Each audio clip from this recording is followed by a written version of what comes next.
Okay, so I have had a little bit of time to think about this, what I am about to say. As you can see from my title and my thumbnail, I'm probably about to make, in some people's eyes, a crazy, outlandish claim. But hear me out. I've had some time to think about this. Um, the reason I wanted to wait to make this video was because I don't like to try to make videos like this with claims like this right after an event, because typically you're just going off, like, you're super hyped up. After a performance like that, you're like, oh my god, this is the craziest thing I've ever seen. And you're basing a lot of the stuff you say off of emotions. So I wanted to wait a little bit so I can rationalize everything I'm saying and make sure that what I believe is actually, not just purely driven off emotion, but actually what I think as well. So I'm going to be talking about Volkanovski in this video and why I believe he's the most skilled fighter in the world right now. And I believe you can make the argument that he's pound for pound the best fighter in the world and most skilled right now, above Kamaru and Izzy, because those are the top three guys. So I'm going to explain that in this video. Before I start, got a new little poster in the background, as you can see. It's a waterfall in Iceland. It's a place I want to visit in the future. One of the things I screwed up on was that it was supposed to be bigger than I imagined. It was supposed to be, but it came out smaller. And I don't know. I guess I kind of screwed up on that. And the camera's going to make it look a little bit smaller too. Doesn't really help there. But, we work with what we got. And hopefully I'll improve it in the future, get a bigger one. Pause. By the way, I'm actually recording this for a second time because for some reason I had the Volkanovski and Korean Zombie highly edited, chopped up, zoomed in fight playing in the background. Like, there's those channels who have like those zoomed in, like they zoom the fight in and zoom out, zoom in, chop it up so it's not like the full fight so it can stay on YouTube. I had that playing in the background on mute while I was commenting over it. And I went to upload and it said, sorry, this is a copyright claim. This is not visible to anybody. So the person with the actual fight with audio, highly edited, gets to stay up. Okay. But then if I put that same exact thing on mute while it's highly edited, it doesn't get to go. Where's the logic in that? So I'm recording this for a second time, which is just fantastic, but it's all good. I'm more than happy to talk about this for a second time because I believe in my points so strongly.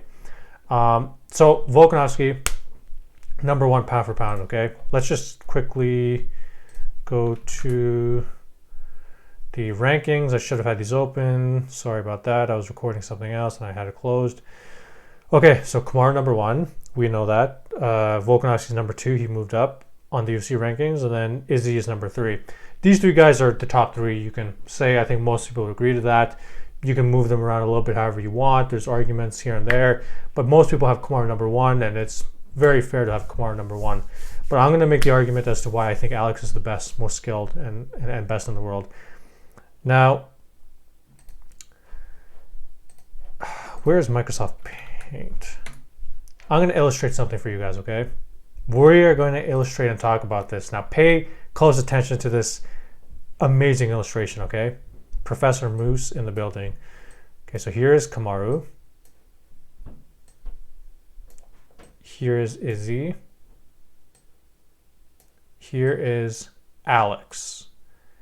Now, this is how I'm going to explain, okay? I believe that one of the reasons, so there's many ways you can base who's the best pound for pound, like fighters in the world and stuff. But for me, one of the things that I want to base this off, by the way, this performance overall, let me just say quickly, extremely dominant. I was shocked as to how thoroughly Alex beat him. I was kind of thinking that Korean Zombie would have put more of a fight. And it felt like old MMA versus new MMA. Someone stuck back in time versus someone in the future. It felt like if I started training for 2 years, I faced off against someone who's in their prime, 10 years training. So I'm 2 years, they're 10 years.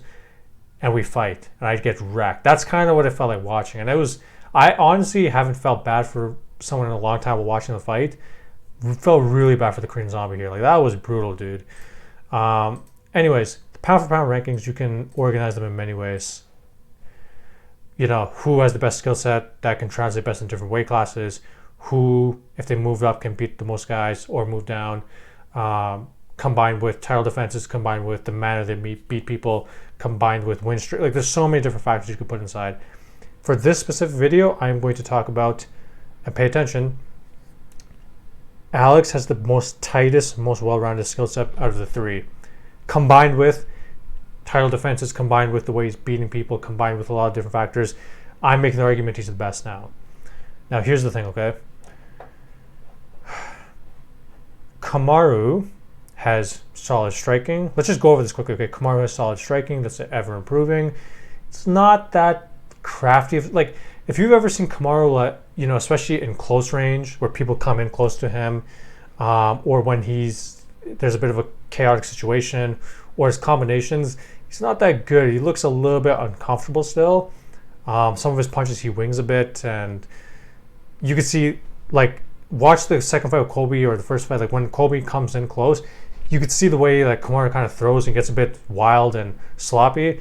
It's a little bit interesting. Overall, though, he has a pretty good jab, very disciplined. Defense is pretty decent. Good cross as well, right straight. But it's obviously not the level of a really, really experienced striker. We can agree with that. But his grappling is very, very good. We can all agree with that. Takedown offense, defense. Izzy, very high level striking in terms of kickboxing. His kickboxing career in MMA, his punches, kicks, everything. His takedown defense, very, very good. Takedown offense, he's not really shown. I don't really believe it exists. Like, could you imagine? Like, can anybody really imagine Izzy double legging someone, taking them down? I can't. I certainly can't imagine that. I don't think he probably has much ability in that. Volkanovski, though, his striking and his grappling, takedown offense, defense, all pretty good. Now, let me illustrate this. Here is Kamaru's grappling, his wrestling. We're going to say G for grappling right up here. Very, very good high level. But his striking, while it's improved, is probably about here. You know, like, it's still quite a while away before he gets to matches his grappling, right? So S for striking. Izzy, his striking is obviously top notch. Very, very top notch. In all sort of ways. But his grappling, his takedown defense is very good, but his offense isn't really there. So we can kind of say that his grappling isn't exactly equivalent to where his striking is, or it's very close, but he does not use his grappling overall as well as Kamaru uses his striking, even though they're both improving on both sides. So you could see it's not exactly equal, but we could just say it's right about here. G for grappling. Takedown defense is still very excellent. Now, Alex. Now, you're about to see what I'm about to do is striking, okay?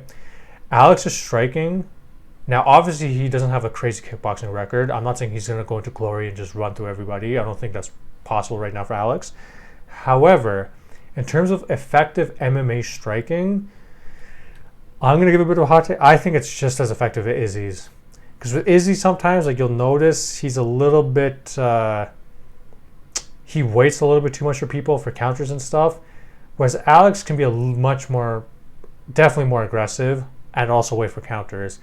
I'd actually argue while Izzy's striking prowess and his record in striking is obviously greater, and probably greater than Alex will ever achieve in combat sports for striking, in terms of MMA right now, I'm going to say it, dude. His striking is just as effective as Izzy's. If someone wants to argue it's more, whatever, but I would say it's very, very effective. Highly effective right now. His striking, okay? You could put it a little bit lower, whatever. I'm just going to put it here. It's very, very good. Now, what about his grappling?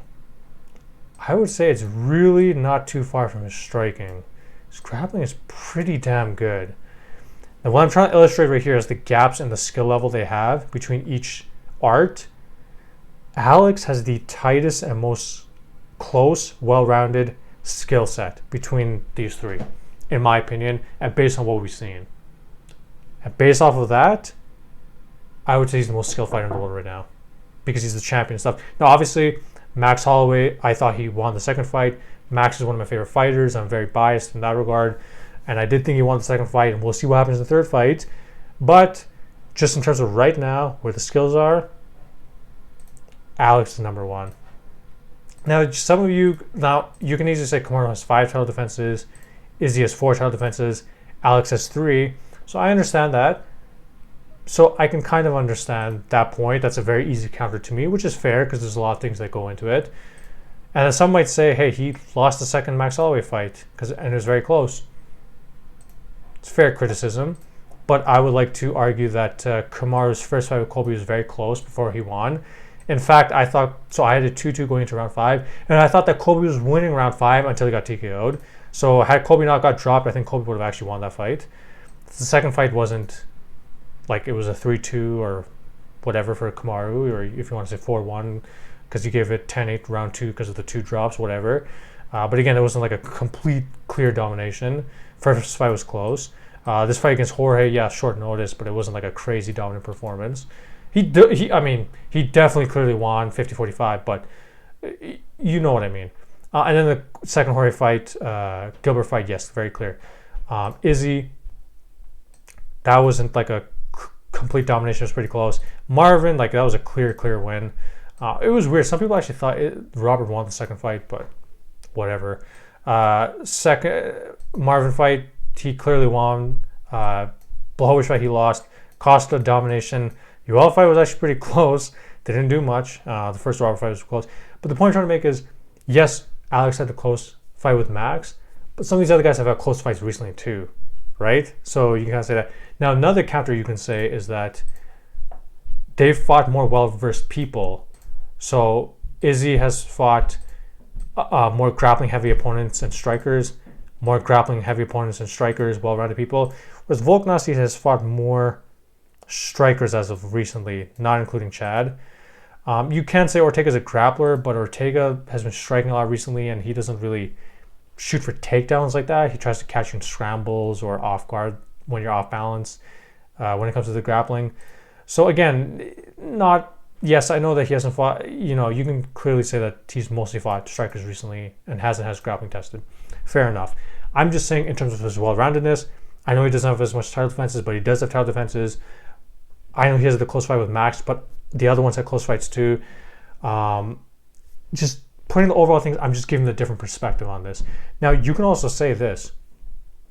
You can easily say, hey, look, I still have Kamaru because Kamaru's well-rounded. He has 5 title defenses. So I put Kamaru as that. Fair enough. I'm not going to really argue. I'm just providing a different perspective on this. I'm just saying, hey, look, this is the reason why I have Alex as number 1 at the moment. So it's all different perspectives, I'm just offering mine. Let me know in the comment section down below what do you think of my perspective. By the way, Max fight is coming up next, but it's also potential. He's been saying he wants to move up. If he beats Max again, then, dude, I think there's some really serious fights at 155 for Volkanovski. Those are my thoughts. Again, if you have Kamaru as number 1, fair enough. If you have Volkanovski as number 3 and Izzy at number 2, okay, whatever your reasonings are. I'm going to put Volkanovski as number 1 right now because of everything I said. And I think I've presented some sort of evidence. I'm not just saying this off of emotion. And let me know what you guys think in the comment section. Like the video if you liked it, and subscribe for more content similar to this. I am out. Peace.